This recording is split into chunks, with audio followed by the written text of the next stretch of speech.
Welcome back. You're watching News Centre. The top corporate story we're tracking this evening. Ola Electric faces regulatory heat. Sources have told CNBC-TV18 that the government has sought details from the company on the mismatch in sales and registration data.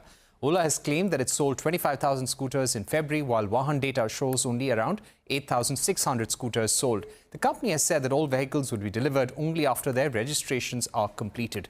Maharashtra's Regional Transport Office, meanwhile, has also conducted inspections at Ola showrooms across the state, and not just in Maharashtra, but they have been inspections in Madhya Pradesh, Punjab and Karnataka as well.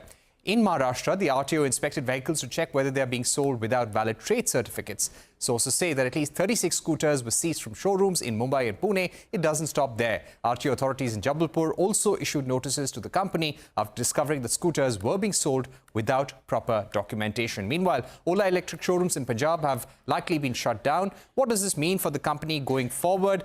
We have also seen copies of the orders issued by the Maharashtra RTO, the Jabalpur RTO as well. Joining us right now is Gupta, founder of Stakeholders Empowerment Services. Thank you very much, sir, for being with us. What kind of questions does this raise for Ola Electric? Yes, they can say that we are renegotiating our contracts with the vehicle registration agencies, but there is a big gap. On one hand, you say 25,000 scooters have been purchased. The Vahan data, the vehicle registration data, shows around 8,700. Should this difference not be explained by the company? See, first of all, thank you very much for having me on the show. Issue is very clear that why a consumer would be paying money upfront and waiting for months to get your scooter.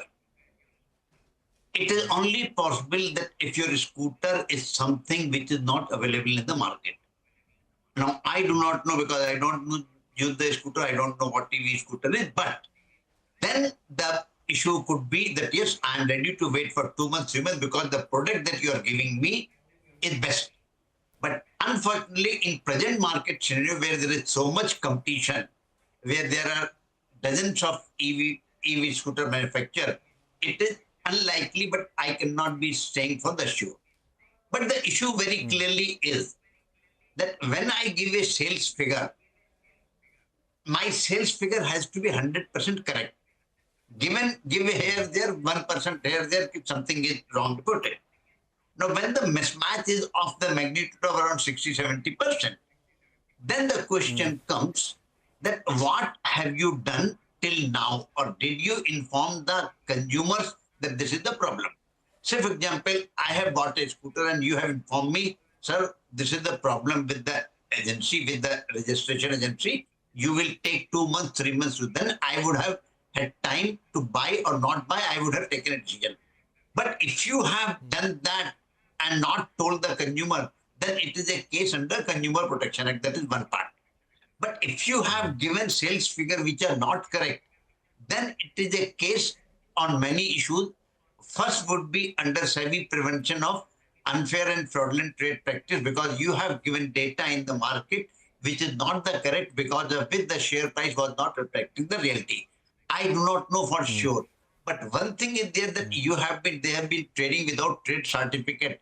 It is not a thing that trade certificate was withdrawn of all the places or some places suddenly overnight that one day the inspector came and said that no, there is no trade certificate. There would be validity. Either the trade certificate would have been temporary valid or long-term valid. The validity would have expired. So you would have known when my trade certificate is expiring.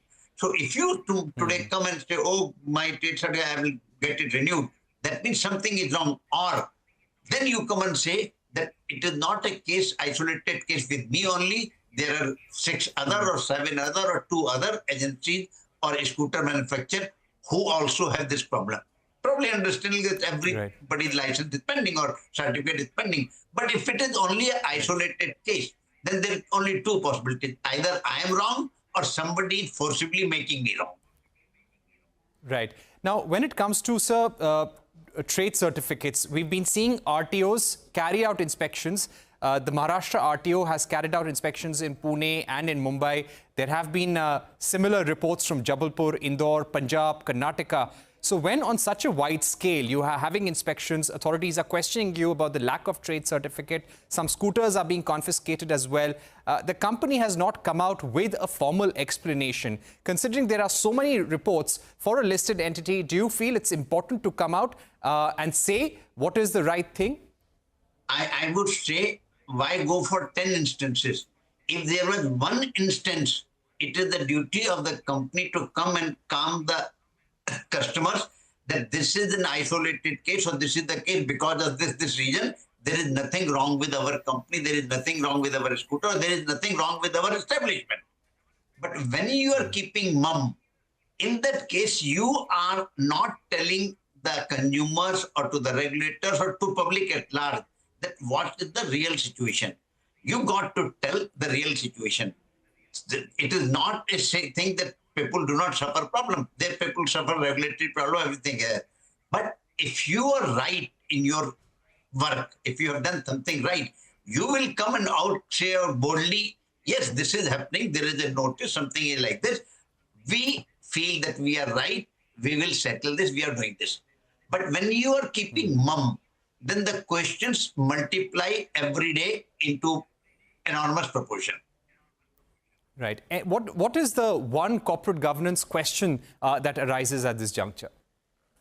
I would say the independent directors are expected to ensure that everything is as according to the law of the land. They have to take a compliance certificate. Now, I would say that it is impossible for independent director to go and verify each and every certificate.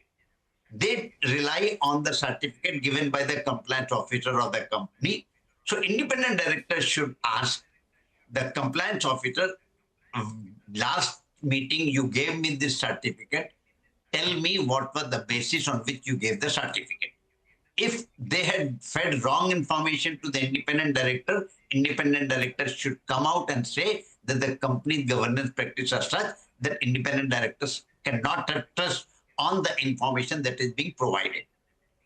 However, if this was provided, that there is lapses, then what action they took as an independent director is there. So the governance issue is there because governance covers almost everything from labor law to commercial law to regulatory law, everything is covered. So that is the question they need to ask.